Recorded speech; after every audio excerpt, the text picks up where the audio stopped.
국민의힘 이준석 전 대표가 당원권 정지 1년의 추가 징계를 받으면서 임기 전 대표직에 복귀하는 것은 사실상 불가능해졌습니다.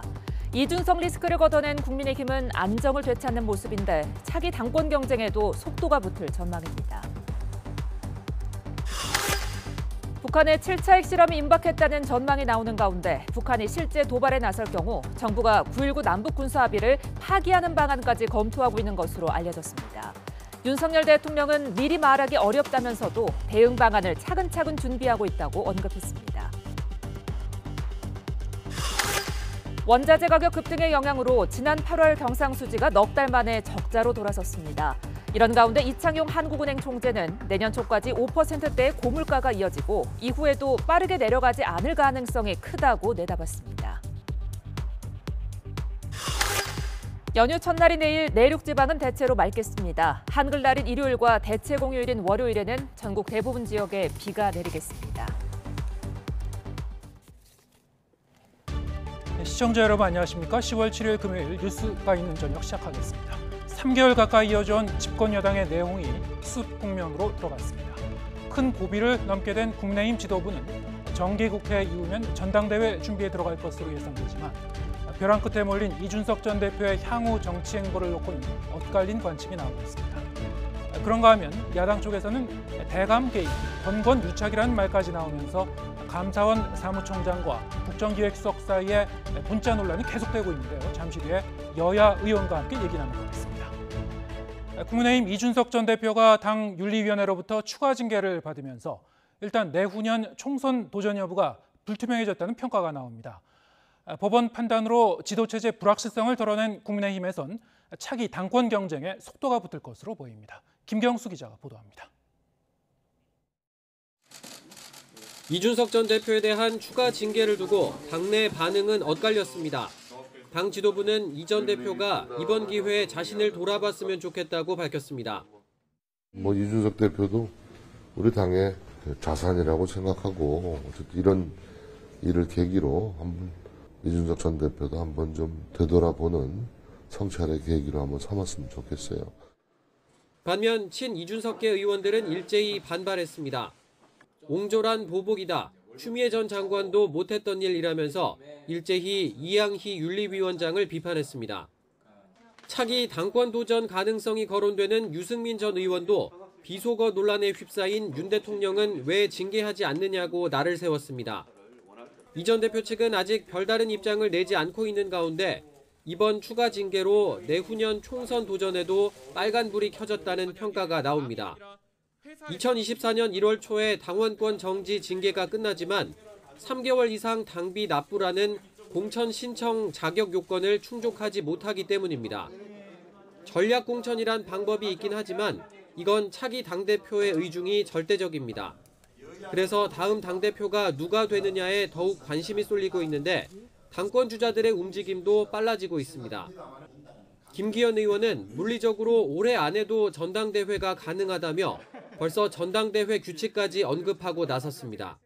당 대표를 뽑는 데는 민주당 당원이 우리 당 대표를 뽑는다는 건 우습잖아요. 그러니까 역선택은 방지가 돼야 되는 것이 너무나 당연한 것이죠. 안철수 의원 역시 당을 재건해 총선 승리를 이끄는 게 목표라고 이미 밝혔고 우선 조경태 의원도 SNS에 준비된 당대표라는 사진을 내걸며 당권 도전을 시사했습니다. 긴 내홍 끝에 국민의힘이 조금씩 안정을 찾아가며 차기 당권 주자들의 행보에 속도가 붙고 있습니다. 차기 전당대회 시기와 규칙에 따른 유불리를 두고 당권 주자 사이 물밑 싸움과 기싸움도 치열해질 것으로 전망됩니다. YTN 김경수입니다. 동해상에서 진행 중인 한미일 미사일 방어 합동 훈련을 둘러싸고 정치권의 안보 논쟁도 격화하고 있습니다. 극단적인 친일 행위란 더불어민주당 맹공에 국민의힘은 민주당 정부에서도 한일 훈련이 이루어졌다고 맞불을 놨습니다. 황윤태 기자의 보도입니다. 민주당 이재명 대표가 북한 무력 도발에 대응한 한미일 미사일 방어 해상 합동 훈련을 문제 삼고 나섰습니다. 과거사 문제 등 한일 관계가 정립되지 않은 상태에서 자위대와 함께 군사훈련을 하는 건 친일행위나 다름없다는 겁니다. 장차 한미일 군사동맹으로 가는 징검다리도 될 수 있다며 정부가 외교 참사에 이은 국방 참사를 사과해야 한다고 날을 세웠습니다. 일본의 이익을 위한 대한민국 국방이 대한민국의 군사 안보를 지키는 것이 아니라 일본의 군사 이익을 지켜주는 행위라고 생각이 됩니다. 그야말로 극단적 친일 행위다. 반면 국민의힘은 DJ 노무현 정부 때도 한일 훈련을 실시했다며 이 대표 주장은 어불성설이라고 반박했습니다. 일본 자위대와 해상훈련 교류를 결정한 노무현 대통령이 친일주의자입니까? 이건 아니잖아요. 아무데나 친일을 갖다 붙여서 득점하던 그런 시대는 지났습니다. 또 이번 훈련은 문재인 정부 시절인 2017년 3국 국방장관 합의에 따른 것이라며 친일 프레임을 일축했습니다. 동시에 북한 탄도미사일 도발 규탄 결의안을 단독 발의해 민주당 동참을 압박하기로 했습니다. 서해 공무원 피격과 어민 강제 북송 등 다른 안보 현안을 놓고도 설전이 이어졌습니다. 정치기획이란 민주당 공세에 국민의힘은 진상규명을 강조하며 첨예하게 맞섰습니다. 근데 이걸 왜 지금 다시 이 관련돼 있던 기관들을 다시 불러가지고 입장을 바꾸게 만들고 이게 통일부 장관께서 이건 장관의 지시였다 이렇게 얘기를 하셨잖아요. 서해 피살 공무원 예. 피살 사건이라든가 탈북어민 강제 납부 사건을 보면은 우선 공무원 피살 문제는 당사자가 납득을 했는데 가족이 납득을 했는데 이거를 중단해서는 안 되지 않습니까? 격화하고 있는 안보 공방에 더해 감사원의 전 정부 감사를 놓고도 고발전이 잇따를 것으로 보여 여야의 국정감사 대치 전선은 전방위로 확산하고 있습니다. YTN 황윤태입니다. 윤석열 대통령이 북핵 대응을 위해 한미일 3국이 다양한 채널로 준비하고 있다고 밝혔습니다. 다만 핵실험 시 9.19 남북 군사합의 파기도 고려하느냐는 질문엔 미리 답하기 어렵다고 말했습니다. 윤 대통령의 발언 들어보겠습니다. 북한이 핵실험을 감행한다면 좋은 방안으로 9.19 남북 군사합의 파기도 고려하시나요?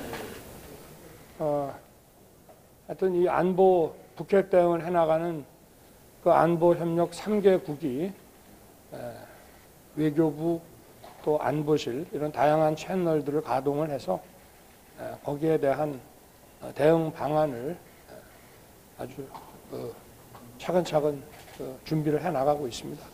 미리 말씀드리기는 좀 어려울 것 같습니다. 기시다 총리하고 북한 탄도미사일 관련해서 좀 통화를 좀 나눴고요. 하여튼 이 북한의 이 핵도발, 미사일 도발에 대해서는 한미일 3국의 긴밀한 그 안보 협력 체제를 구축해서 아주 굳건하게 대응해 나가기로 하는데 인식을 같이 했습니다. 북한이 이틀에 한 번꼴로 미사일을 발사하며 집중 도발을 하고 있는 가운데 군이 전군 주요 지휘관 회의를 열고 대비태세 등을 점검했습니다. 이종섭 국방부 장관은 북한이 전술적 도발을 벌일 수도 있는 만큼 대비태세를 갖춰야 한다고 강조했습니다. 한현희 기자가 보도합니다. 북한의 미사일 도발과 현무미사일 낙탄 사고까지. 긴장감이 고조되는 가운데 전군 주요 지휘관 회의를 개최한 이종섭 장관은 먼저 현무미사일 낙탄 사고의 철저한 원인 분석과 재발 방지를 주문했습니다. 북한의 이딴 도발과 관련해선 한미 연합 대응 능력으로 북한에 분명한 메시지를 주는 게 중요하다고 강조했습니다. 특히 북한의 성동격서식 전술적 도발 가능성도 간과할 수 없다고 강조하면서 현장의 즉각 대응 태세와 장병들의 정신적 대비 태세 강화를 당부했습니다.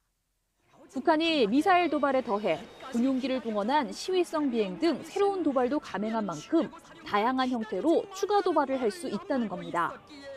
북한이 보여준 항공기를 동원한 위협은 정말 예상치 못했던 것이죠. 이번의 행동을 보면 한미가 예상치 못하는 다양한 형태로 자신들의 전술적 운영을 하겠다라는 의지를 밝힌 것이기 때문에 한반도에 재전개한 미국의 핵 항모를 주축으로 한 연합훈련은 계속 이어지고 있습니다. 앞서 일본과 함께 북한의 탄도미사일 대응훈련을 한 데 이어 양국 해군은 동해상에서 전술기동 등 연합훈련을 진행하고 있습니다. 이런 가운데 북한의 7차 핵실험까지 우려되자 한미일 북핵 대표는 전화통화를 갖고 북한의 암호화폐 탈취 차단 노력을 늘리고 불법 해상 환적을 방지하는 등 압박을 강화하기로 의견을 모았습니다. ITN 한현입니다. 북한의 잇따른 도발에 대해 미국 정부는 한미일 훈련은 방어적 차원의 훈련이라며 한반도 영내 위협이 되지 않는다고 강조했습니다. 북측의 어떤 도발도 동맹과 함께 대응해 나가고 추가 조치할 준비도 돼 있다고 경고했습니다. 김선희 기자가 보도합니다. 미국 정부가 한미일 공동훈련은 북한의 도발에 대응한 방어적 차원의 훈련으로 영내에 위협이 되지 않는다고 말했습니다. 북한이 한반도 주변 수역에서의 3국 훈련에 반발해 무력 도발에 나선 것을 직접 반박한 겁니다. 패트릭 라이더 미 국방부 대변인은 북한의 미사일 도발 중단을 촉구하면서 한일 정부와 함께 대응할 준비가 돼 있다고 거듭 강조했습니다. I mentioned in my opening remarks, our focus continues to be on consulting closely with our allies in the region, to include South Korea and Japan, on how to best and most appropriately respond to these types of actions. 북한의 핵실험에 대해서는 가능성을 인정하면서도 시기에 대해서는 말을 아꼈습니다. 핵 위협에 적절하게 대응하는 방법은 한국과 일본 등 동맹국과 긴밀히 협의하는 게 중요하다며 앞으로도 그럴 것이라고 강조했습니다. 미 국무부도 북한의 잇따른 도발 행위가 국제사회와 이웃국가에 직접적인 위협을 가하고 있다며 재차 규탄했습니다. 이어 북한 정권의 책임을 지도록 할 여러 조치가 있다며 추가 조치 가능성을 경고했습니다. We continue to have a number of tools available in our tool belt to hold the DPRK accountable, both through U.S. government efforts, but also continuing to work through our multilateral institutions as well. 유럽연합도 북한의 미사일 발사와 관련해 규탄 성명을 발표했습니다. 다만 유럽은 북한의 계속된 도발에도 2차례 성명에 그치는 등 우크라이나 사태와 에너지 등 내부 문제로 대북 현안이 뒷전으로 밀리는 것 아니냐는 분석이 나오고 있습니다. YTN 김선희입니다. 재작년 서해에서 북한군에 피살된 해양수산부 공무원 유족이 문재인 전 대통령을 감사원법 위반 혐의로 고발했습니다. 감사원 조사에 성역은 없다며 문 전 대통령이 사건 당시 무슨 일을 했는지 밝혀야 한다고 주장했습니다. 나혜인 기자입니다. 서해 피살 공무원 고 이대준 씨 유족이 이번에는 문재인 전 대통령을 직접 겨냥했습니다. 감사원의 서면 조사 요구에 정당한 사유 없이 응하지 않았으니 감사원법 위반죄로 처벌해야 한다며 검찰에 고발장을 냈습니다. 감사원의 조사에 성역은 없으며 다 같은 국민들의 무고함을 바로잡는 것으로 스스로 말했던 그 부름에 있는 그대로 상세하게 설명해야 할 것입니다. 유족은 지난 6월 고인의 월북 증거가 없다는 해경의 번복 발표 이후 잇따라 지난 정부 고위직을 고발해왔습니다. 문 전 대통령을 고발한 건 처음인데 추가 행동도 예고했습니다. 이대준 씨를 구조하지 않은 점과 월북 발표 등에 관련한 대한 고소는 추후 별도로 고소장을 접수할 예정입니다. 유족은 박지원 전 국가정보원장과 서훈 전 국가안보실장 역시 감사원 조사에 불응했다는 이유로 추가 고발했습니다. 반면 시민단체는 독립성이 생명인 감사원이 지난 정부를 향해 노골적인 표적 감사를 하고 있다며 최재해 감사원장과 유병우 사무총장을 공수처에 고발했습니다. 감사위원회를 거치지 않거나 대통령실 국정기획수석비서관과 언론 대응 방침을 협의하면서 정치적 목적의 표적 감사를 고발장은 나날이 쌓여가고 있지만 현재 서해 피살 사건에 대한 검찰 수사의 초점은 2년 전 고인이 실종됐을 때 정부 대응과 자진월북 결론을 낸 경위에 머물러 있습니다. 지금까지 피고발인들의 집과 국정원, 해경 같은 기관들을 압수수색했고 실무자 조사를 이어가고 있습니다. 지난달부터는 대통령 기록관을 압수수색하며 문재인 정부 청와대의 의사결정 과정을 확인하고 있습니다. 박지원 전 원장 등 핵심 피고발인에 대한 조사는 대통령 기록관 압수수색이 마무리된 뒤에나 진행될 전망입니다. YTN9입니다.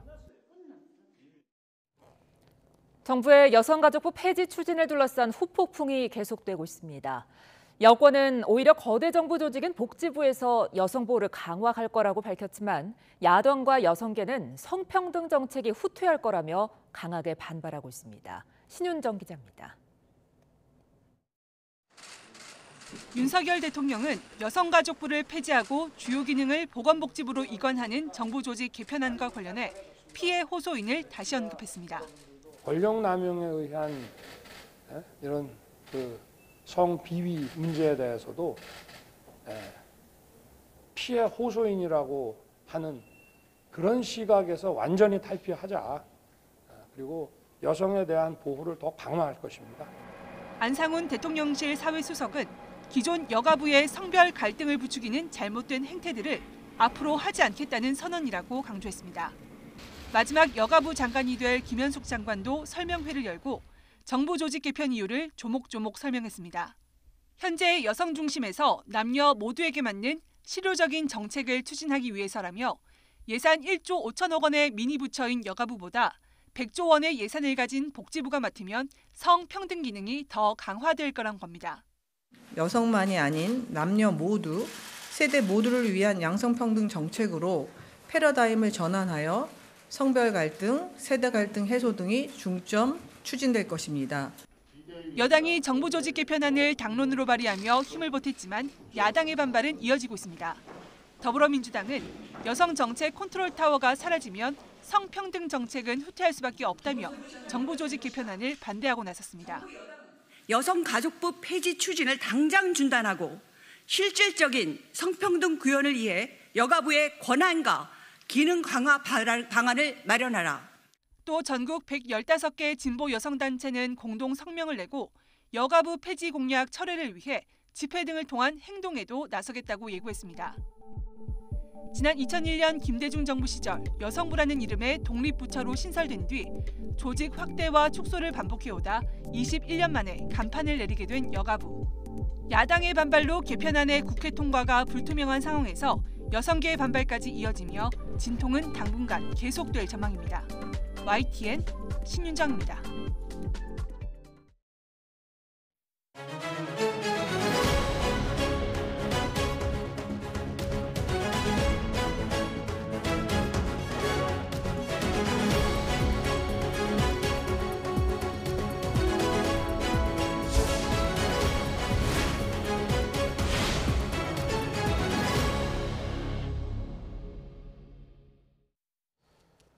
네, 정치가 있는 저녁 정가는 국민의힘 허은하 의원 그리고 더불어민주당 신현영 의원 두 분과 함께 전국 현안 짚어보겠습니다. 어서 오세요. 안녕하세요. 네, 안녕하세요. 네. 먼저 이준석 전 대표 관련 주제부터 얘기해 보겠습니다. 네. 일단 이 가처분은 법원에서 기각이 됐고요.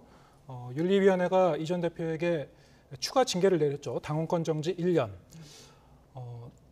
국민의힘 지도부의 입장과는 별개로 각 의원님들이 또 별개의 이제 의견을 내시고 계신 분들이 계시는데 허은하 의원께서는 SNS에 보수의 자유가 사라진 날이라고 이렇게 좀 언급하기도 했습니다. 어떻게 보셨습니까? 제가 봤던 보수의 가치 중에 자유라는 것은 정치적 발언이라던가 기본적인 정치 행위를 이유로 징계한다라는 그 부분에 대해서 좀 말씀을 드리고 싶었습니다. 근데 당의 어떤 안정화를 위해서 이렇게밖에 할 수 없었다라고 말씀하시는 분들도 좀 계시는 것 같더라고요. 네. 그 부분에 대해서 그렇게 생각하시는 분들도 계시겠지만 저는 개인적으로 동의하고 싶지 않고 이 부분은 억지 논리다라고 생각하고 있습니다. 그 일부 세력이 한 사람을 배제하기 위해서 어떻게 내치면서 당의 안정화를 이루려고 하는 부분은 어떤 전체주의적인 발상이 아닌가 하는 생각을 저는 하고요. 네. 그리고 그 이준석 대표, 그러니까 이준석 전 대표죠, 이제는 그 정치인이 기본적으로 대선이라던가 지방선거 2번을 승리하지 않았겠습니까? 이렇게 승리하고 공을 세웠으면 상을 줘야 되는 것이 정상인데 승리하고 공을 세웠으니 이제 또 희생하라. 라고 말하면서 무언가의 희생을 강조하고 강요하는 이 부분에 대해서 누가 동의할 수 있을까라는 생각이 저는 듭니다. 당을 위해서 참고 견뎌야 되고 뭐 이렇게 하는 부분이 가혹하고 동의하기 어렵고 또 다른 제2의 이준석, 또 다른 피해자가 분명히 나올 것이다라는 좀 생각을 하고요. 이렇게 하는 것은 민주주의 가치를 지키는 보수 정당이 해야 될 일은 아니다라는 생각을 하고 있습니다. 그 자체가 또 당의 안정화를 이루는 데도 도움이 되지 않는다라고 생각을 하고요. 누구라도 다음번 희생양이 나와서는 안 된다라는 생각을 하고 있고 그렇기 때문에 사실은 많은 분들이 입을 다물고 그리고 한 목소리를 내는 것처럼 보일 수 있다라는 거고 그렇게 민주당이 사실은 힘들었던 것을 우리가 봤는데 민주주의에서 이 다양성을 무시하고 이렇게 한 목소리를 내야만 하는 분위기를 만들어내는 것 이 자체를 저는 조금 이해할 수가 없어서 어제 그런 페북에 글을 올리게 됐습니다. 네. 뭐 거듭 말씀드립니다만 이제 국민의힘 내부에도 각기 다른 의견을 갖고 계신 이제 구성원들이 있는 것이고 앞서 저희 기자 리포트에서도 하태경 의원이라든가 김웅 의원이라든가 유승민 전 의원의 이제 의견도 저희가 소개해드렸습니다만 뭐 여러 가지 의견이 있는 것은 사실 그 자체로 이제 건강한 거죠. 네. 근데 그럼에도 불구하고 저런 징계 결정이 내려짐으로 해서 앞으로 이 당내에 어떤 이런 다양한 목소리가 나오는 게 좀 위축될 수 있다고 보시는지요? 조금 전에 말씀드렸던 것처럼 위축이 될까 봐 걱정되는 부분이 있습니다. 네. 왜냐하면 한 사람이 희생되는 모습을 몇 개월 동안 봐왔기 때문에 내가 이 어떠한 방향이 제시된 부분에서 조금이라도 다른 이야기를 하게 됐을 때 내가 어떠한 피해를 입을까라는 생각을 하게 되지 않을까 하는 생각을 합니다. 말씀하셨던 것처럼 민주주의의 꽃은 다양성이라고 생각합니다. 그게 자유죠. 그 부분을 저희가 놓치고 있는 것이 아닌가 하는 생각이 들어서요. 저희는 그 지점을 다시 한번 좀 생각해 봐야 되지 않을까 하는 생각이 듭니다. 이 가처분 부분도 좀 저는 이해할 수가 없거든요. 네. 사실 그 가처분을 했던 분이 계십니다. 우리 당의 현재 원내대표님이신데요. 그렇다면 기존의 것을 끌어들여서 다시 그분을 징계할 것이냐라는 거죠. 그러니까 모든 사람을 위축되게 만드는 것은 올바른 방향은 아니다라는 생각을 합니다. 네. 하지만 일단 결정이 내려진 것이고 법원 결정은 물론이고 징계의 결정 자체는 이제 존중한다는 입장이신 거죠? 저는 법원의 결정은 존중합니다. 네. 예, 그러나 윤리위의 결정에 대해서는 네. 존중하지 못하겠다라는 의미입니다. 예. 왜냐하면 여러 가지의 그 절차들을 봤을 때 이것이 진정으로 합당하게 결정한 것이냐라는 부분에 대해서는 저는 좀 의문을 제기하는 편입니다. 네. 향후에 이제 이준석 전 대표의 행보와 관련해서 한두 가지만 여쭤보겠습니다. 네. 자, 이렇게 되면은 2024년 1월이 돼야지 이 당원권 정지가 풀리는 건데요. 그럼 차기 총선에서 공천을 받을 수 있느냐? 뭐 물리적으로 뭐 불가능한 건 아닌 것 같습니다만 상당히 좀 어려워진 거 아니냐 이런 관측도 많이 나온 것 같습니다. 어떤 상황인 겁니까 지금? 기본적으로 뭐 징계의 이면에 숨겨졌던 목표는 달성을 한 것 같습니다. 우선 당대표 선거에 나올 수 없게 만든 것은 확실해졌고요. 그리고 공천을 받을 수 있느냐 없느냐에 대한 것을 좀 애매모호한 경계선상에 있는 것은 사실입니다. 네. 사실은 기본적으로는 공천받기가 어렵습니다. 예. 왜냐하면은 뭐 많이 들으셨겠지만 그 3개월 동안 당비를 내야 되는데 그게 불가능하기 때문인데요. 그렇다고 해서 공천을 받지 못할 것이냐 그것 또한 저희가 예측하기는 어렵습니다. 왜냐하면 또 다르게 또 최고위에서 승인을 해줄 수도 있는 부분이기 때문에 전략공천도 있으니까요. 예, 전략공천도 있고요. 그래서 이러한 부분들을 지금 예측하게 만드는 이 자체가 저는 좀 이게 온당한 것이냐라는 생각을 하고 있습니다. 네.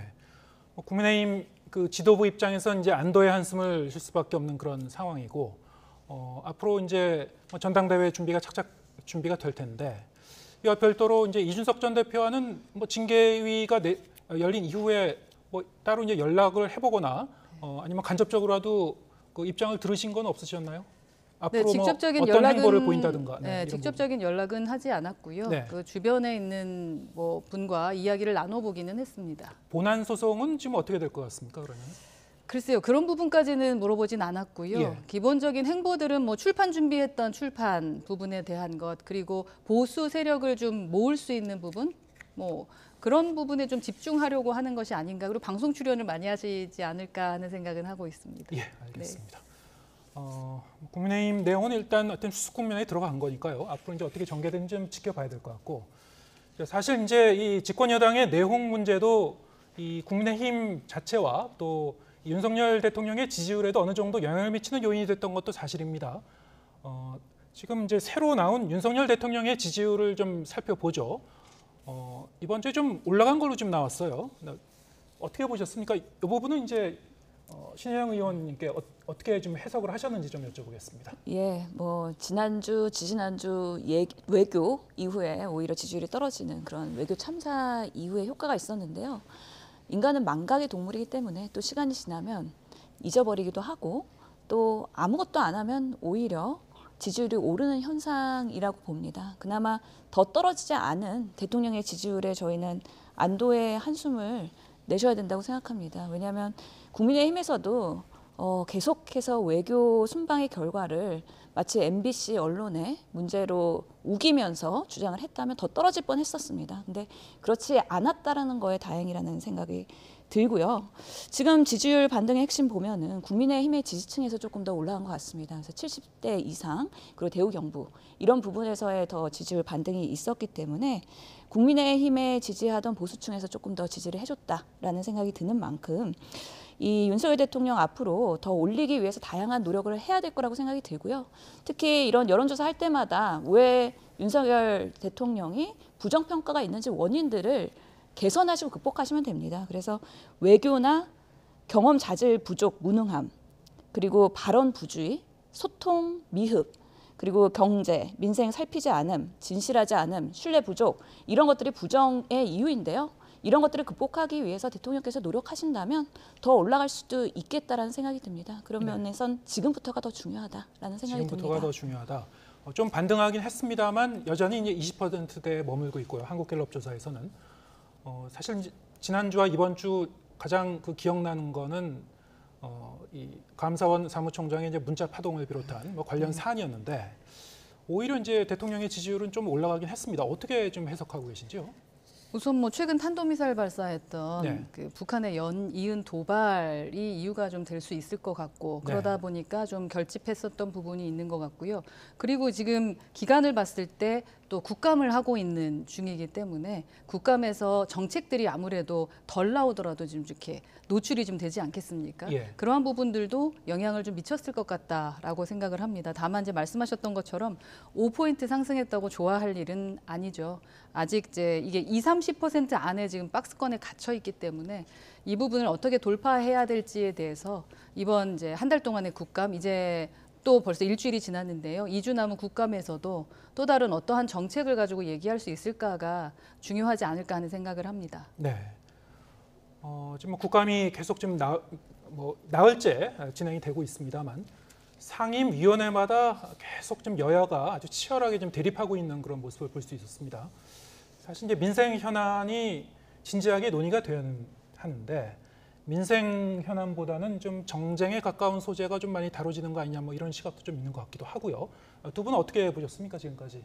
국정감사의 나흘째 평가. 예, 일주일 동안 열심히 국정감사하느라고 달려왔습니다. 네. 그래서 여야 의원 할 것 없이 모두 다 총력을 다했다라는 생각을 갖고 있고요. 다만 언론에 조명되는 거는 역시나 정쟁 이슈가 가장 기사화가 많이 나고 또 국민들한테 전달이 빠르게 되는 것 같습니다. 그런 면에서 좀 아쉬움은 있긴 한데요. 결국에는 그 윤석열 정부의 첫 번째 국정감사이기 때문에 지난 취임 이후의 국정 운영 어떻게 했는지에 대해서 평가를 또 받고 문제가 있으면 또 개선할 수 있는 소중한 시간이라고 저는 생각을 합니다. 그러면서 외교의 문제 그리고 방송통신위원회 그런 위원장의 그런 거취 문제 그리고 여러 가지 법사위에서도 감사원 사무총장의 문자 파동 이런 것들에 대해서는 당연히 이 공세가 될 수밖에 없는 부분이고요. 그렇지만 저희 보건복지 경우에는 또 민생과 직결되는 복지 취약계층을 위해서 얼마나 노력을 하는가 이런 부분에 대한 점검도 있었습니다. 그런 면에서는 지금 차세대 사회보장 정보 시스템이 개통하고 나서 오류가 나고 있어서 노인이나 아동, 장애인들의 취약계층들이 지급을 못 받고 있는 그런 민생고가 있는데 이런 것들을 빠르게 개선하겠다는 장관의 약속 그리고 소급 적용하고 피해 본 부분에 대한 손해배상도 하겠다. 이런 민생에 대한 그런 정부의 의지도 확인을 할 수가 있었고요. 또 저희 보건복지는 워낙에 보건의료와 건강 에 대해서 코로나 대응에 대해서 얼마나 잘하고 있는지에 대한 민생 점검, 그리고 모다모다 샴푸 관련해서 위해성 논란이 있는데 오늘 대표께서 증인으로 나오셔서 이런 부분에 있어서 만약에 부작용이 있을 때는 기업에서 책임지고 보상하겠다라는 약속도 받아냈고요. 그런 면에서 다양한 그런 국민들의 안전과 건강 그리고 생활 이런 부분에 있는 부분들을 여야 의원들이 꼼꼼하게 점검을 하고 있다. 다만 기사가 많이는 안 돼서 조금 아쉬운 부분인데요. 저희가 더 열심히 소통을 해야 된다고 생각을 합니다. 네, 국내임은 뭐 일단 내용도 수습됐고 앞으로 국정감사에 더 이제 힘을 쏟아야 될 것 같은데 지난 4일간 어떻게 평가하고 계신지요? 우선 말씀하셨던 것처럼 18개 상임위가 이제 있고 같이 돌아가다 보니까 그 정보들이 정쟁에 좀 흐르고 있는 것은 좀 아쉽습니다. 네. 그래서 조금 더 어떻게 홍보해서 각각의 관심 있는 상임위에 이 정책들이 이야기되고 있는지를 확인하실 수 있도록 좀 더 홍보가 됐으면 좋겠다라는 좀 생각을 했었고요. 기본적으로 오늘 저희가 긴급 의총을 했었는데 그 의총에서도 행안부 장관이 나와서 지금 저희에게 보고를 했었던 부분들도 있습니다. 이 개편에 관련해서. 아주 발빠르게 피감기관들이 지금 움직이고 있고 앞으로 기존에 뭐 한 해를 어떻게 보냈고 또 다른 한 해를 어떻게 맞이할지에 대한 이야기를 좀 하고 있습니다. 그래서 저희가 어떻게 전달할지에 대한 거 민생의 부분을 저희가 이렇게 감시하고 있고 견제하고 있고 앞으로 이렇게 챙기고 있습니다라는 것을 자주자주 말씀드리고 표현해줘야 될 것 같다라는 생각이 들고요. 저희 과방위거든요. 저는 과방위에서는 5G 관련된 부분 그 부분에 대해서 문제점과 앞으로 어떻게 해야 될지에 대한 부분 그 비용 대비 이 효과가 있느냐 없느냐에 대한 부분도 있었고 또 전기료 부분 때문에 뭐 탈원전 얘기도 있고 우리 제2의 N번방 문제가 있는데 그 부분을 어떻게 해결해야 되느냐에 대한 부분부터 사실 민생에 가까운 부분에 대한 정책들에 대한 이야기들이 있음에도 불구하고 또 다른 이제 뭐 발언들 때문에 그것들이 좀 묻혀가는 것은 좀 아쉽습니다. 그래서 이 자리를 빌어서 국민 여러분께 앱을 이제 국회의원 의사중계 그 앱을 까시면은 각각 상임위별로 그 의원들이 얘기하고 피감기관이 답변하고 약속하는 부분들을 보실 수가 있습니다. 그런 걸 보시면서 궁금해했던 본인들의 소식들을 좀 들어보시는 것도 좋을 것 같다라는 말씀 드리고 싶습니다. 네, 각 상임위에서 또 지금 두 분 말씀 들어보면은 뭐 민생 현안과 좀 관련된 그런 주제도 이것저것 많이 이제 다뤄졌던 것 같은데요. 그런데 이제 너무나 이제 굵직한 그 여야 간에 이제 첨예하게 맞붙는 그런 이슈가 블랙홀처럼 이제 다른 이슈들을 이제 빨아들이는 그런 경향성도 있기 때문에 지금 이제 감사원 이 사무총장과 이관석 국정기획수석 간의 이제 문자 문제 이게 지금 며칠째 계속 지금 그 파문이 커지고 있습니다. 민주당에서는 대감 게이트라고 좀 이름을 붙였더라고요. 좀 대대적인 공세에 나서고 있고 다음 주에 이제 공수처에 관련자도 고발할 것 같은데요. 또 한 14일쯤 되면 이제 실질 감사가 종료가 되기 때문에 뭐 중간 조사 결과도 이제 발표될 거라는 관측이 나오고 있는 것 같습니다. 어떻게 보고 계신지요? 예, 그래서 감사원 지금 독립기관으로서 현 정권 대통령과 전 뭐 대통령까지 포함해서 독립적인 감사를 해야 되는 중립적인 기관입니다. 그럼에도 불구하고 지금 감사원의 사무총장이 보낸 문자 파동이 상당한 파장을 일으키고 있는 건 사실입니다. 실제로 너무 속상한 일입니다. 뭐 오늘 또 제대로 해명자로 나올 겁니다. 무식한 소리 말라는 취지. 그러니까 언론을 향해서 무식한 소리라고 판단을 하고 있는 감사원의 사무총장의 행태.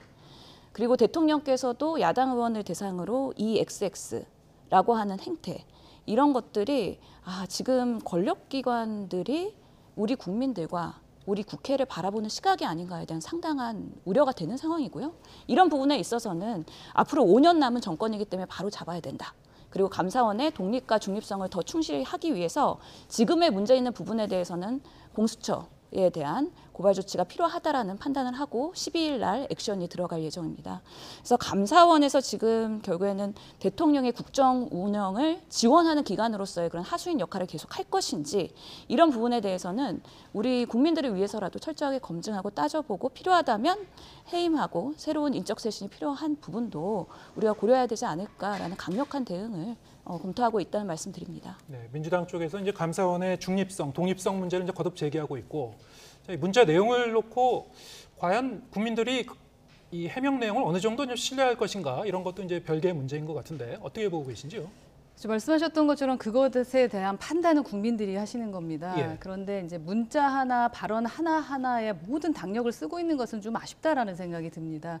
지금 국정 운영 전반적인 큰 과제에 대해서는 지금 잘하고 있기 때문에 건들지 않는 것이냐라는 생각이 들 정도거든요. 우선은 국감이기 때문에 국감에 집중하고 그 후에 뭐 정쟁적으로 아니면 정치적으로 이게 이슈화 됐으면 좋겠다 싶으면 하시는 것은 괜찮습니다만 국감의 일정은 정해져 있지 않습니까? 그 안에는 저희가 정책에 좀 집중했으면 좋겠다라는 생각입니다. 네. 상임위원회의 현안 얘기를 다시 한번 좀 해보죠. 신현영 의원께서는 지금 연일 백경란 질병관리청장의 주식 보유 문제를 놓고 이해충돌 문제를 이제 제기를 하고 있는데 오늘은 이제 식약처 국감이었는데 또 제기를 하셨어요. 네, 어떤 내용입니까? 예, 저희가 그 코로나 대한민국이 2년 이상을 지내오면서 상당한 국고 재원들이 코로나에 많이 쓰였습니다. 그만큼 해당 전문가들 그리고 관련된 공무원들의 그 기강 회의에 대한 문제를 지적하고 싶었습니다. 그러면서 백경란 청장은 상징적인 인물이죠. 문재인 대통령 정권에서는 86번의 그런 코로나 자문회의를 거쳐서 전문가로서 활동을 하셨고요. 그런 공헌으로 이번에 질병관리청장이 됐다고 생각을 합니다. 그만큼 국민의 신뢰와 그런 코로나 대응 정책에 대해서는 우리나라에서 리딩을 하셔야 되는 분인데 안타깝게도 청장이 된 이후에도 그리고 전문가 자문 기간에도 관련된 바이오헬스 주식을 계속 보유하고 계셨어요. 재산 공개할 때도 당당하게 그거를 신고를 하셨어요. 3천만 원이 넘는 주식입니다. 이런 부분들이 과연 이해 상충의 문제가 없는지에서 저희가 꼼꼼하게 쳐다봐야 된다는 생각이 들고요. 이건 비단 백경란 청장만의 문제는 아니고요. 코로나와 관련된 그리고 바이오 헬스 그리고 모든 인허가와 승인, 계약에 관련된 많은 공무원들과 관련 전문가들은 과연 이해 상충의 문제 없이 정부의 정책을 조언하고 결정했는가. 이런 부분에 있어서는 우리나라가 이미 선진국이 됐고 또 윤석열 대통령께서 바이오 헬스의 강국으로서의 신약 개발도 선언하신 만큼 우리가 이제는 선진국 마인드로서의 국민의 눈높이에 맞춰서 이해관계에 대해서는 엄격한 잣대를 제시해야 되고 그만큼 제도 개선이 필요하다라는 면에서 이런 부분은 앞으로 대한민국에 나아갈 방향의 미래라고 생각합니다. 그러면서 여야 의원들이 다 같이 힘을 합쳐서 제도 개선을 마련해야 된다고 생각하고 이런 백경란 청장의 나쁜 사례를 바탕으로 해서 백경란 방지법을 우리가 만드는 또 이런 나름 의미 있는 결과를 끌어내야 되지 않을까라는 생각에서 지금은 지적을 하고 있는 상황입니다. 네. 보유 주식과 관련한 공직자들의 이해 충돌 문제는 사실 행정부뿐만이 아니고 입법부, 사법부 다 이제 망라해서 적용되는 문제이고 다 같이 한번 좀 생각해볼 부분인 것 같습니다. 국민의힘 허은하 의원 그리고 더불어민주당 신현영 의원 두 분과 함께했습니다. 고맙습니다. 감사합니다.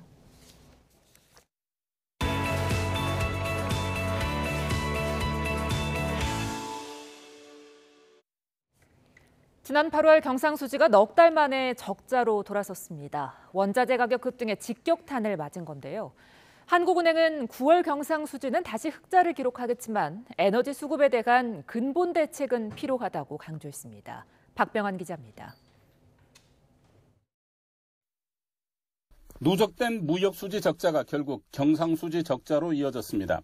8월 경상수지는 30억 5천만 달러 적자로 2년 4개월 만에 최대 적자를 기록했습니다. 지난 4월 이후 넉 달 만에 적자가 재현된 것이기도 합니다. 지난해 같은 달 74억 4천만 달러 흑자에서 무려 104억 9천만 달러나 역성장했습니다.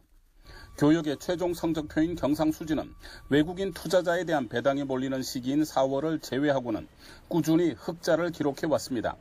4월이 아닌 달에 경상수지가 적자를 낸 것은 2012년 1월이 마지막일 정도로 이례적입니다. 경상수지에서 가장 큰 비중을 차지하는 상품수지는 44억 5천만 달러의 적자를 기록해 2개월 연속 적자를 기록했습니다. 수출은 572억 8천만 달러로 1년 전 같은 달보다 7.7% 늘었지만 수입은 617억 3천만 달러로 무려 30.9%나 증가했습니다. 원자재 가격 상승이 가장 큰 영향을 미쳤습니다. 특히 원자재 가운데 석탄, 가스의 수입액은 100% 넘게 증가했습니다. 석유 제품, 승용차 등 수출 주력 품목의 호조에도 불구하고 IT 경기 부진, 대중국 수출 감소 등으로 수출 증가세가 둔화되고 원자재를 중심으로 수입이 크게 늘면서 상품 수지 적자폭이 확대된 가운데 한국은행은 9월 경상수지는 흑자로 전환해 연간 흑자 달성엔 문제가 없을 것으로 내다봤습니다. 다만 경상수지가 글로벌 에너지 시장 움직임에 크게 취약하다며 에너지 수급 구조에 근본적 개선이 필요하다고 강조했습니다. YTN 박병헌입니다. 이창용 한국은행 총재가 내년 초까지 5%대의 고물가가 이어지고 이후에도 빠르게 내려가지 않을 가능성이 크다고 내다봤습니다. 그러면서 물가가 5% 이상으로 유지되면 서민이 더 큰 고통을 받을 수 있다며 금리 인상 기조를 유지하겠다는 뜻을 분명히 했습니다. 보도에 강희경 기자입니다. 한국은행 국정감사에서는 무엇보다 고물가를 우려하는 질의가 집중됐습니다. 먼저 물가 정점 시기와 관련해 이창용 한국은행 총재는 이번 달에는 물가가 정점을 찍을 거란 기존 입장을 유지했습니다. 그러면서도 5%대 고물가가 내년 1분기까지 이어질 것이고 이후에도 빠르게 내려가긴 어려워 보인다고 말했습니다. 언제가 정점이고 얼마나 이 고물가가 지속될 것이라고 보고 계시는지요? 10월 정도가 정점으로 보고 있습니다만 그 이후로 5%대에서 얼마나 빨리 낮아질지에 대해서는 모든 요건들이 물가 상승세가 5%에서 빨리 내려오지 않는 쪽으로 지금. 이어 높은 물가가 유지되면 서민이 더 큰 고통을 얻을 수 있다며 기준금리 인상 기조를 유지하겠다고 강조했습니다. 물가 상승률이 5% 이상으로 되면 금리 인상 기조를 가져가서 물가를 잡아야 된다고 생각하고 있고요. 고공행진하는 원달러 환율의 대항마로 꼽히는 한미 통화 스와프 관련 질의도 이어졌습니다. 이 총재는 적절한 시점에 미국 연방준비제도와 심도 있게 논의하겠다면서도 통화 스와프가 모든 문제를 해결하긴 어렵다며 다른 요인도 함께 고려해봐야 한다고 설명했습니다. 통화 스왑이 체결된다든지 또는 가능성이 높아진다든지 했을 때 그게 이 불안정한 환율 시장을 안정화시키는 효과가 상당히 크지 않습니까? 통화 스왑이 굉장히 심리 안정을 주는 데 도움이 많이 되지만 이것만으로 모든 문제를 해결하기는 어려운 면이 있다는 점. 우리나라 외환 보유액이 빠르게 줄어들고 있다는 우려에는 국제통화기금 IMF 기준으로 낮은 수준이 아니라고 선을 그었고 지난 8월 경상수지 적자에 대해서는 연간으로 볼 때 올해와 내년까지 흑자 기조가 유지될 것으로 보인다고 강조했습니다. YTN 강희경입니다. 국제통화기금 IMF 총재가 세계 경제 침체를 경고하며 2.9%로 낮춰 잡은 내년 성장률 예측치를 더 내리겠다고 밝혔습니다. 미국과 중국 등 주요 국가들의 경기 둔화가 이미 시작돼 신흥국과 개발도상국의 연쇄 타격이 불가피할 것으로 내다봤습니다. 워싱턴 권준기 특파원입니다. 조지 워싱턴대 연설에 나선 크리스탈리나 게오르기에바 IMF 총재는 세계 경제가 근본적인 변화를 겪고 있다고 진단했습니다. 코로나19와 러시아의 우크라이나 침공, 기후변화 등 잇따른 위기로 전 세계가 심각한 인플레이션을 겪고 있지만 국제사회 분열로 해결은 더 어려워졌다는 겁니다. More fragility, greater uncertainty, higher economic volatility, geopolitical confrontations. 그러면서 내년 세계 경제 성장률 예측치를 더 낮춰 잡겠다고 밝혔습니다. 3.6%에서 2.9%로 한 차례 낮췄던 내년 성장률을 한 번 더 하향 조정하겠다는 겁니다. 구체적인 수치는 다음 주에 발표할 예정입니다. 다만 올해 성장률은 3.2% 그대로 유지하기로 했습니다. 내년 예측치를 더 낮춰 잡은 건 그만큼 세계적인 경기 침체 가능성이 높아졌다는 걸 말합니다. I am the natural optimist, but today I stand in front of you and I need to say more likely to get worse than to get better. IMF 총재는 미국, 유럽, 중국 등 세계에서 가장 큰 경제권이 이미 둔화하면서 신흥국과 개발도상국의 수출 수요도 위축될 것으로 내다봤습니다. 이에 따라 2026년까지 세계 생산량도 크게 감소할 것으로 예상했습니다. To give you a sense what is $4 trillion, this is the size of the German economy. IMF와 세계은행은 다음 주 워싱턴 DC에서 연차 총회를 열어 글로벌 경제 위험에 대해 논의할 계획입니다. IMF 총재는 경제가 둔화하더라도 지금 인플레이션부터 잡아야 한다며 각국 중앙은행은 계속 돈줄을 재는 긴축 재정을 단호하게 이어가야 한다고 주문했습니다. 워싱턴에서 YTN 권윤기입니다.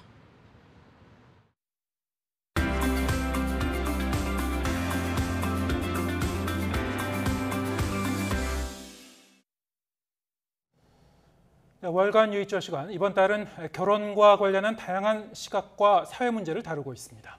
네, 최근 출연자들의 실제 연애 모습을 소재로 한 예능 프로그램들이 방송가에서 인기인데요. 하지만 연애를 가지 않거나 연애에 관심이 없는 청년들도 많다는 통계도 나옵니다. 권희범 PD 나와 있습니다. 안녕하십니까? 안녕하십니까? 네, 어서 오세요. 오늘의 주제는 이제 연애인데요. 결혼으로 가기 위해서는 먼저 이제 연애를 거쳐가야 되니까요. 그래서 이 아이템을 선정한 것 같은데 연애에 대한 청년들의 인식이 어떻던가요? 네, 흔히 젊은 세대를 가리켜 3포 세대라는 말도 하는데요. 다들 아시겠지만 연애와 결혼, 출산 이 세 가지를 포기한 세대라는 뜻이죠. 최근 혼인 건수가 줄고 있다는 소식 앞선 월간 유의조 시간에 전해드렸는데요. 결혼은 물론이고 그 전 단계인 연애도 꺼리는 청년들도 많다고 합니다. 제가 현재 연애를 하고 있지 않은 청년 4명을 익명으로 인터뷰했는데요. 청년들이 연애하지 않는 이유에 대한 솔직한 이야기를 들을 수 있었습니다. 연애 예능을 시청하지만 직접 연애는 하지 않는 청년들의 이야기 먼저 보시겠습니다. 나는 새로운 사람한테 마음이 간다. 너무 좋다. 나 행복해. X 진짜 생각 안 하고 있어.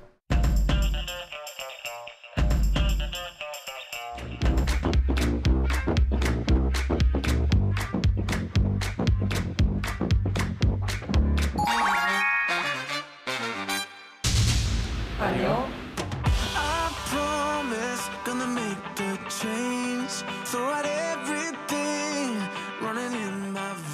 현대생활을 살아가려면 이제 돈, 여가 시간, 연애 셋 중 하나는 포기해야 된다 이런 얘기를 하는데 근데 연애 같은 경우는 사실 내가 투자를 많이 한다고 해서 무조건 리턴이 오는 것도 아니고 연애를 하고 싶은데 못하고 있는 쪽에 좀 더 가까운 것 같아요. 코로나 시대를 맞이하면서부터는 자연스럽게 연애할 수 있는 기회가 줄어들었고 또 소개팅을 하자니 사람들을 쉽게 신뢰하기가 쉽지 않아요.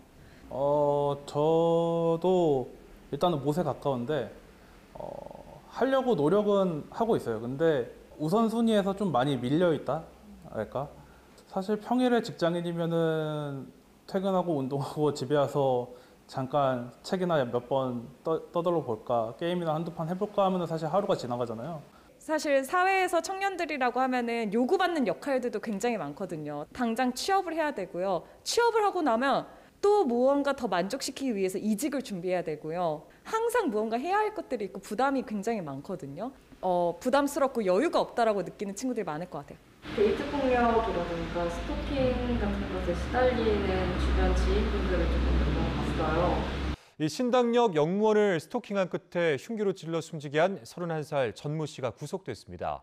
잔혹한 스토킹 범죄를 엄벌해야 한다는 사회적 공분이 커지고 있는 가운데 정말 친하게 지내는 사람도 이 사람이 어떤 사람인지 그 깊숙한 내면까지는 잘 모르잖아요.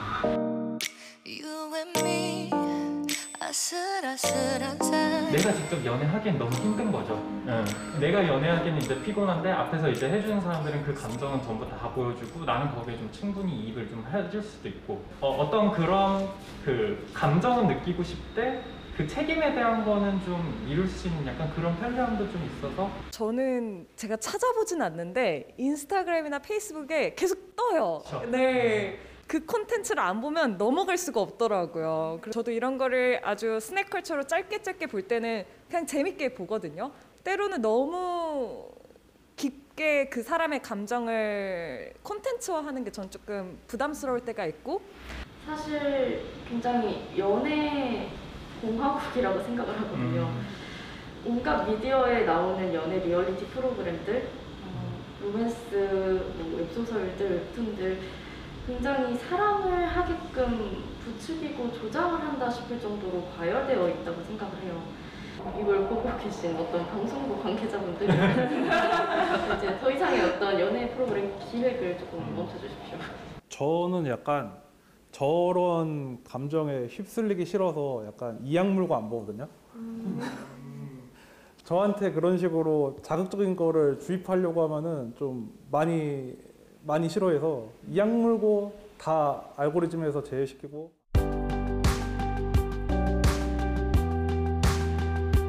당신은 잘못되지 않았습니다. 네, 당신은 당신 그 자체로 너무 괜찮은 사람이니까 옆에서 누가 뭐라고 한다고 조급해하지 마세요. 그대로도 충분히 나를 더 좋아해주고 사랑해줄 수 있는 스스로가 되셨으면 좋겠고 저도 그럴 수 있도록 노력해야 될 것 같습니다. 연애를 하지 않는다고 해서 당신이 사랑을 모르는 사람은 아니라고 생각합니다. 그 누구보다도 자기 자신을 많이 사랑해 주셨으면 좋겠어요. 나이를 먹을수록 점점 같이 놀 친구들이 없어진다고 하잖아요. 그래서 연인을 찾는다고 하는데 그냥 좀 더 같이 놀아줬으면 좋겠습니다.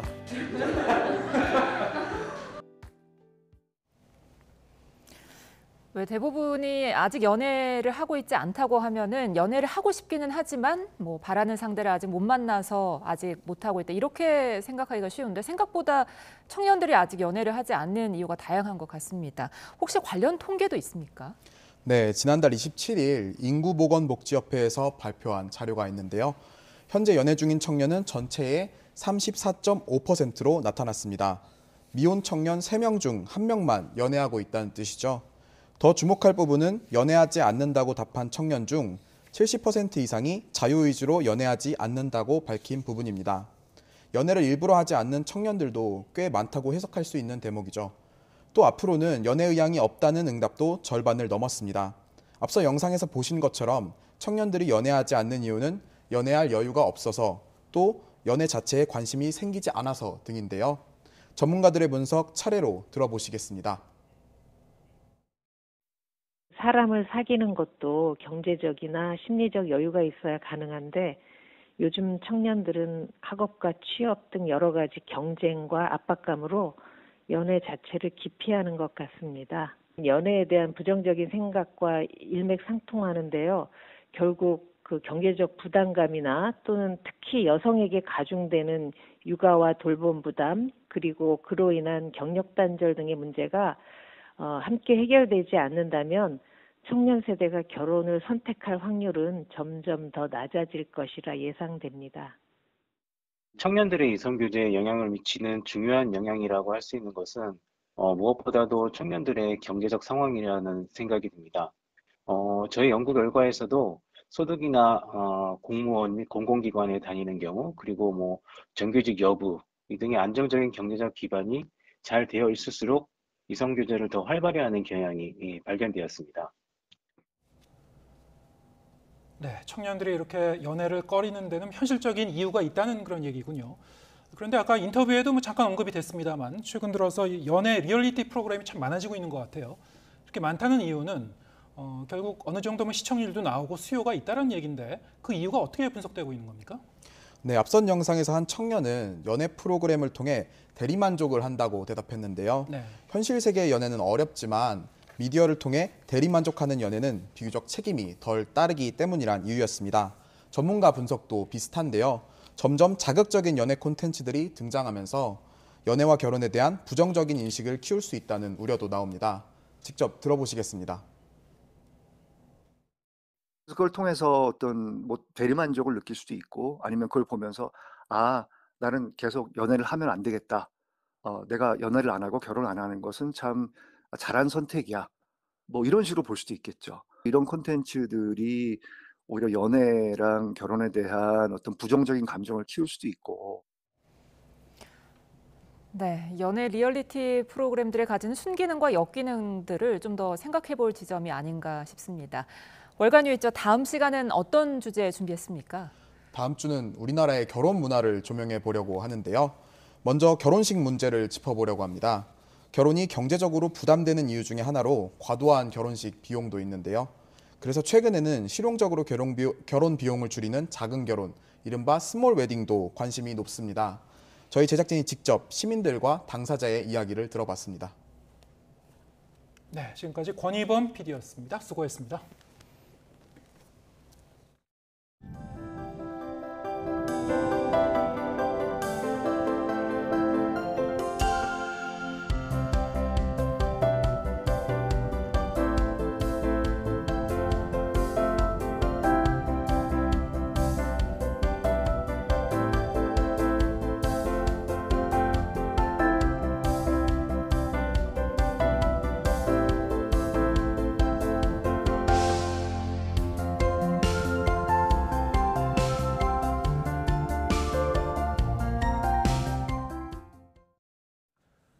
기온이 갑자기 떨어지면서 올가을 들어 가장 쌀쌀한 날씨가 나타나고 있습니다. 내일부터 시작하는 황금 연휴에도 쌀쌀한 날씨가 이어지고 한글날부터는 요란한 비가 내릴 전망입니다. 정혜윤 기자입니다.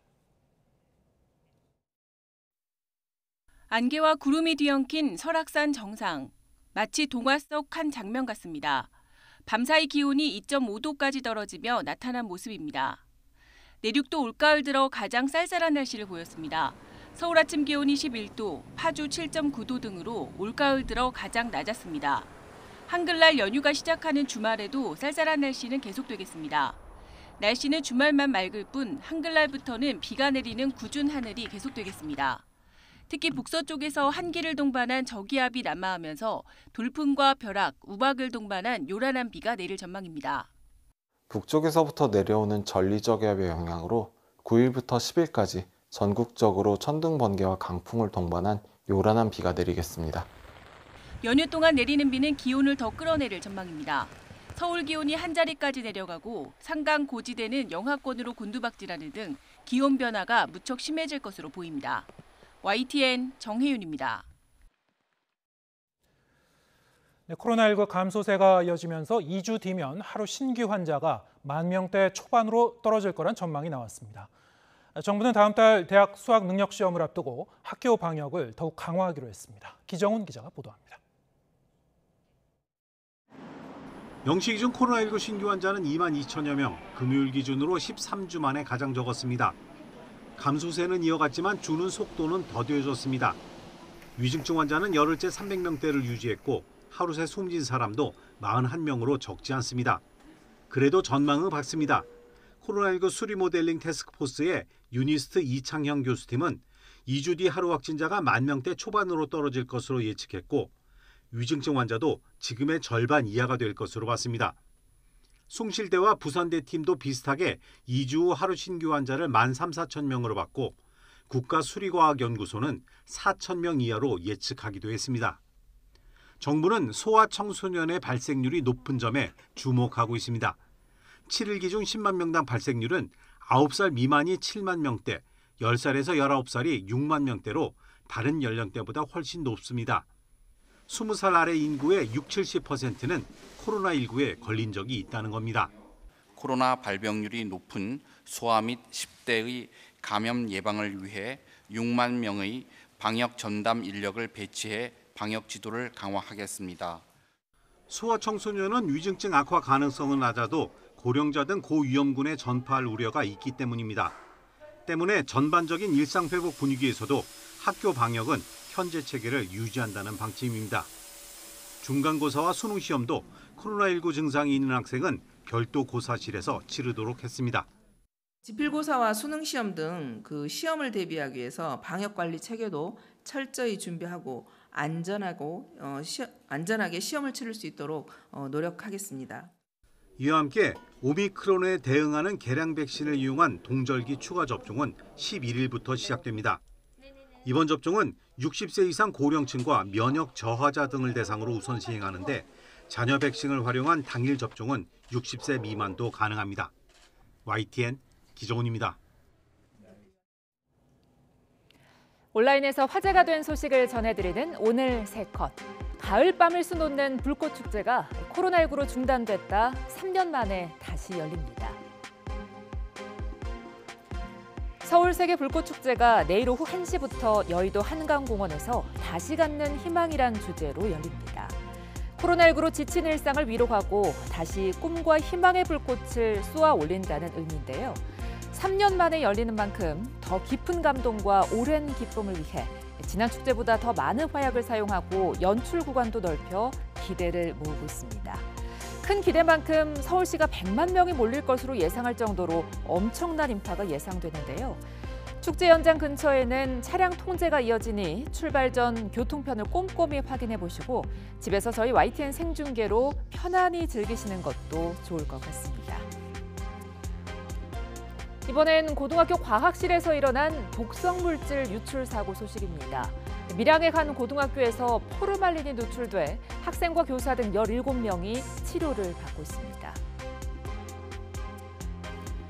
오늘 낮 10시쯤 경남 밀양시 내이동의 한 고등학교 과학실에서 포름알데히드 35% 수용액이 500에서 1000cc가 노출되는 사고가 났습니다.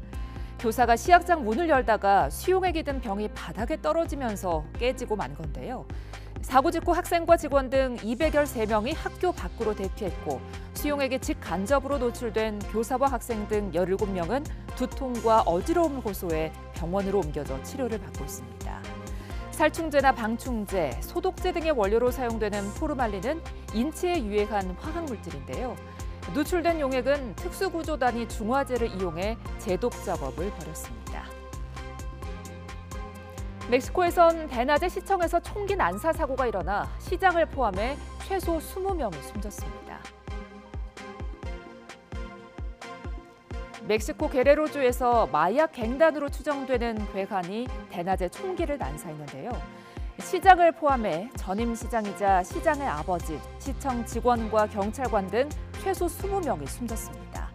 이 지역은 마약 조직 간 주도권 다툼으로 분쟁이 잦은 곳으로 이번 총격 사건의 배후 역시 갱단이 지목되고 있는데요.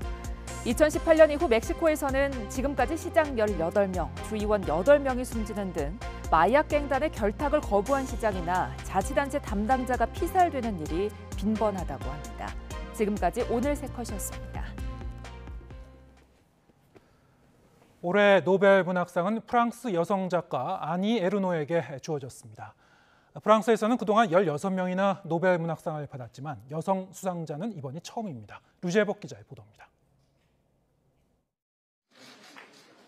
직접 겪지 않은 허구는 쓰지 않는다는 좌우명처럼 에르노의 수상 소감 역시 생활 한가운데 있는 그대로입니다. J'étais dans la cuisine, oui, mais parce que je voulais être sûre et donc d'écouter la radio. Donc la radio est dans la cuisine. 페미니스트 작가로 유명한 에르노의 문학은 그의 삶과 떼어놓고 생각하기 힘듭니다. 체험을 토대로 한 인간의 욕망과 날 것 그대로의 심리를 거침없이 표현한 작품이 대부분입니다. 삶 속에서 일어나는 파격적인 소재를 다루지만 자극적인 통속 소설과 달리 문학적 경계를 넓혔다는 평가를 받습니다. For the courage and clinical acuity with which she uncovers the roots, estrangements and collective restraints of personal memory.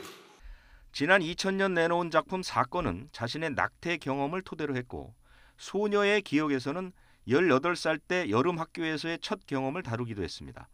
대표작 단순한 열정은 불륜이라는 파격적 소재와 실제 경험한 듯한 내용으로 프랑스 사회에 큰 파문을 일으켰습니다. Et elle a aussi parlé de l'expérience de son avortement et je trouve que c'est quelque chose qui est très compliqué à comprendre si on l'a pas vraiment vécu et la manière dont elle en parle, c'est très réaliste. 여성과 억압받는 사람을 위해 특히 피임과 낙태권 투쟁에 남은 삶을 바치겠다는 아니 에르노. 노벨 문학상 시상식은 코로나19 대유행 이후 처음으로 오는 12월 10일 스웨덴에서 열립니다. YTN 유재복입니다. 네, 코로나 이후 3년 만에 오프라인으로 아시아의 최대 영화 축제 부산국제영화제가 27번째로 막을 올렸습니다. 주목할 만한 작품과 행사는 무엇이 있는지 또 개막 이틀째인 오늘 부산 분위기는 어떤지 현재에 계신 전찬일 영화평론가 연결해서 들어보겠습니다. 안녕하세요. 안녕하세요. 영화평론가 전찬일입니다. 네, 개막식부터 계속 영화제 현장에 계신다고 들었습니다. 모처럼 오랜만에 사회적 거리두기 없이 열리는 그 영화제여서 영화 팬들의 기대도 굉장히 클 것 같은데 오늘까지 분위기가 어땠습니까? 사실 뭐 결산을 봐야 되겠지만 지금까지 3일째를 맞는 지금까지는 상당히 그 성공적인 그 순조로운 진행을 보이고 있다고 판단이 됩니다. 물론 영화제가 진행되다 보면 어떤 상황이 또 발생할지 모르기 때문에 두고 봐야 되겠습니다만은 개막식 현장부터 지금까지의 그 느낌은 이거는 예전에 그 코로나 이전 상태로 돌아가는 게 크게 무리는 아니겠다. 물론 최종적으로 이제 관객 집계도 나와봐야 하겠습니다만은 부산 영화제를 뭐 겪은 그 경험자의 입장에서 기대도 좋지 않겠나 이런 생각을 지금 하고 있습니다. 네, 이번 영화제에서는 350여 편의 장편과 단편 영화가 상영이 되죠. 그 중에서도 이제 문을 여는 개막작에 대한 그 주목도가 높을 것 같은데요. 개막작 바람의 향기 어떤 영화입니까? 사실 평상시에 우리가 흔히 극장에서 보기 힘든 이란 영화입니다. 이란 영화가 부산국제영화제에서 개막작으로 선보인 거는 27회를 맞이하는 중에 그 두 번째인데요. 3회 때인 1998년에 목세 마하말법의 고요 이후 두 번째입니다. 그리고 폐막작으로도 이란 영화는 선보인 적이 없습니다. 그런 의미에서 이번에 이란 영화의 선택은 그 부산국제영화제의 어떤 한수, 그 어떤 모험적인 한수라고 판단이 되는데요. 그 대중적인 어떤 자극적인 맛을 찾는 관객들은 좀 심심할 수 있겠습니다만은 그 영화적 그 시네필들 내지는 영화를 사랑하는 진지한 관객들이 보면 아 이번 개막작 선택은 성공적이라는 평가가 나올 수 있지 않을까 이런 판단이 듭니다. 그 요즘 사실은 인간성 상실이 세계적인 문제가 되고 있는데 여기서 그 다리를 못 쓰는 아버지가 전신 그 불고령에서 누워 있는 아들을 돌보는 과정에서 그 전기가 나가고 그 전기를 복원시키기 위해서 그 직원이 그러니까 전기 직원이 그 찾으면서 펼쳐지는 아주 인간적 향취 그 가득 풍기는 그 영화인데요. 이 제목이 바람의 향기는 제가 볼 때는 인간의 향기로 바뀌어도 되지 않을까 이런 생각이 날 정도로 그 인간적인 어떤 그 감흥 그리고 우리가 놓치고 사는 것에 대한 어떤 환기를 확실히 시키는 영화이지 않는가 이런 생각이 들고요. 전문가적 입장에서 보면은 이 영화는 이란 영화를 대표했던 그 고 아바스 키아로스타미의 그 영화적 전통이 있는데 저는 이렇게 이 영화를 보고 그 진단을 내렸습니다. 이 영화는 아바스 키아로스타미의 대표작인 그리고 삶은 계속된다의 이 새로운 버전이다. 그 감독 이름이 하디 모하게흐 2015년에 뉴 커런츠 상을 받은 아주 그 이란을 대표하는 앞으로 대표할 그런 감독인데 저는 하여튼 이번 개막작에 굉장히 만족도가 높아서 절반의 성공을 이미 부산영화제가 거둔 것이 아니냐 이런 호평을 지금 내리고 있는 중입니다. 네, 지금 설명해 주신 것처럼 이제 개막작은 평소에는 네. 이제 보기 힘든 그런 이란 네. 영화였고요. 그런가 하면 이제 다음 주 영화제 폐막을 장식할 작품은 이 영화 같은 제목의 수속을 원작으로 했다고 하던데요. 일본 영화죠. 네. 어떤 작품인가요? 네, 사실 이 영화는 제가 미처 보지 못했기 때문에 그 자료에 입각할 수밖에 없는데요. 2018년 요미우리 문학상을 받은 히라노 게이치로의 동명소설을 영화한 그런 작품이라고 합니다. 사실 요즘 한일 간의 관계가 여러 가지로 좋지 않은데 이 영화는 일본 그 영화의 쇠물결을 소개하는 그 부산영화제 야심적 기획의 연장선에 있는 영화 선택이 아닌가. 왜냐하면 개막작과 폐막작의 선택은 그 해당 영화제의 일종의 하이라이트를 이루기 때문에 일본 영화가 그 폐막을 한다라는 것은 어떤 특별한 의미를 좀 갖지 않을까 이런 생각을 합니다. 영화를 비춰 보지 못했기 때문에 영화적 평가를 내릴 수는 없겠습니다만은 이 영화의 그 내용을 좀 읽어보니까 제가 최근에 굉장히 재미나게 읽은 로라 데이브의 그가 나에게 말하지 않은 것이라는 그 소설이 떠오르더라고요. 어느 날 그 남편이 죽었는데 그 남편의 정체를 알 수 없는 한 여인 그리고 그 남편의 그 정체를 찾아나가는 변호사 그러면서 한 남자의 정체성에 대한 질문을 던지는 미스터리인데 제가 볼 때 굉장히 그 개막작을 다소 심심하다고 느끼는 분들한테는 흥미진진하게 볼 수 있는 그런 선택이지 않을까. 그래서 이번 부산영화제가 나름 영화적 안배를 적절히 잘한 것이 아닌가 이런 생각이 듭니다. 네. 네, 지금 말씀하신 대로 이제 개막작은 아주 작품성이 높은 그런 작품, 네. 폐막작은 이제 흥미진진한 그런 미스터리물이라고 이제 설명을 해주셨고요.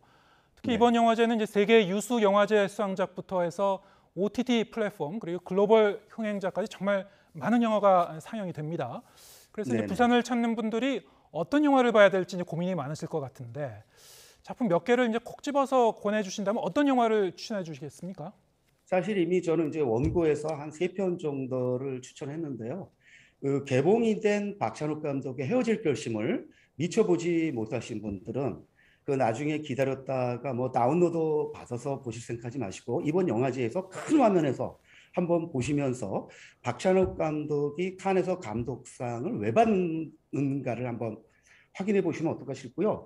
어제 열린 9일 영화상에서 이 여기 남녀 주연을 맡은 박해일과 탕웨이가 그 나무주연상을 거머쥐었거든요. 그만큼 이 영화의 두 배우의 연기가 걸출합니다. 칸에서 상을 받지 못했지만 칸에서 나무주연상, 여우주연상을 받았다 할지라도 뭐 전혀 문제가 되지 않을 만큼 뛰어난 연기를 보여주고, 이들이 사실 보여주는 캐릭터만으로도 이 영화는 놓치기 아까운 영화입니다. 그다음에 또 한편은 제가 이제 칸에서 본 영화인데, 그 캄보디아계 프랑스 감독인 데이비드 추가 그 연출한 그 한국인 그 입양, 프랑스에 사는 한국인 입양 소녀 여인을 둘러싸고 벌어진 얘기인데, 이 영화는 프랑스 제작 영화이지만 그 여기 오광록이라든지 김선영이라든지 이런 좋은 한국 배우가 같이 출연하기 때문에 합작 영화로 봐도 괜찮지 않을까 싶고, 이 영화에서 보여주는 어떤 한국적 정서, 어떻게 캄보디아계 프랑스 감독이 이런 한국적 정서를 보일까? 아, 여기서 우리 아시아적 어떤 공동체적인 그런 느낌을 맛볼 수 있는데, 이 영화 정말 제가 볼 때 올 칸의 발견이었기 때문에 강추하고 싶고요. 또 한편은 그 영화 자체의 내용과 그 스타일도 중요하지만은 한국과 말레이시아 그리고 인도네시아의 그 3국 합작한 옴니버스 영화 Look at me, touch me, kiss me, 호유왕 그 말레이시아 감독, 제라르 마에사 아유라는 인도네시아 감독, 그리고 김태식 감독이 합작한 영화인데요. 제가 이 영화를 보면서 어쩌면 향후에 합작 영화의 어떤 노선을 제시하는 영화이지 않는가, 이런 기대를 가지면서 이 영화를 좀 강추하고 싶습니다. 뭐 이외에도 많죠, 사실. 그런데 저는 크게 이 세 편을 이번에 그 추천작으로 지금 여기저기 강조하고 있습니다. 네, 영화 팬들 여러분 이제 참고해 주시면 될 것 같고요. 국내외 아주 걸출한 스타들이 이번 영화제를 이제 화려하게 이제 빛내주고 있는데, 특히 네네. 이번 영화제에서 아시아 영화인상을 받았죠. 중국 스타 양조위로 잘 알려진 량차오웨이가 큰 관심을 모았죠. 오늘은 관객과의 대화도 열렸다고요? 네네네. 그 사실 양조위는 그냥 중국을 대표하는 배우가 아니고요. 제가 볼 때 지난 20수년간 아시아에서 배출한 한 명의 배우를 말하라면 저는 양조위가 선택돼야 된다고 봅니다. 물론 최근에 몇 년 사이에는 그 송강호가 그런 자리를 차지할 정도로 부상하고 있지만, 20수년의 그 역사를 돌이켜 보면은 양조위는 아시아 영화의 바로 얼굴이라고 해도 과언이 아닐 것 같습니다. 그래서 올해의 아시아 영화인상은 그 이전까지의 그 누구보다도 아주 멋진 선택이라고 판단이 되고요. 올해 부산 영화제를 빛낸 단 한 사람의 스타로 우리는 아마 양조위를 꼽을 수 있지 않을까. 물론 박해일이라든지 뭐 좋은 한국의 스타들도 많이 있습니다만은 아마 그들도 양조위에게 그러한 영광을 돌리지 않을까 싶고요. 양조위가 어제 그 기자회견에서 이런 말을 했습니다. 자기는 전도연, 송강호 이런 한국 배우를 좋아하고 그들의 영화를 많이 봐왔는데, 앞으로 기회가 된다면 그들과 연기를 함께 하고 싶다. 자, 송강호, 전도연 한국 배우가 어느 정도의 위상을 차지하고 있는가를 양조위 같은 아시아 최고 감독의 입을 통해서 들려줬다는 것. 그러니 제가 미처 여러 가지 일정으로 인해서 그 관객과의 대화를 보지는 못했습니다만은 그 관객들의 그 환호, 그 열기는 가히 짐작이 갑니다. 그것도 확인은 못했는데 들어보니까 양조위 티켓을 구하려고 30만 원 막 이렇게 그 티켓값을 지불하는 극성 팬들도 있다고 하는데, 저는 그거는 수요와 공급의 법칙에서 어쩔 수 없는 걸 수도 있지만 바람직하지 않은 선택이라고 봅니다. 그만큼 양조위를 향한 열기가 뜨겁다는 것을 입증하는 한 사례이겠죠. 네, 부산국제영화제 네. 소식 현장에 계신 전찬일 영화평론가한테 직접 들어봤습니다. 고맙습니다. 네, 고맙습니다. 네, 오늘 뉴스가 있는 저녁은 여기서 인사드리겠습니다. 잠시 뒤에는 뉴스퍼레이드가 이어집니다. 저희는 다음 주 월요일 저녁 7시에 다시 찾아뵙겠습니다. 함께해 주신 여러분 고맙습니다.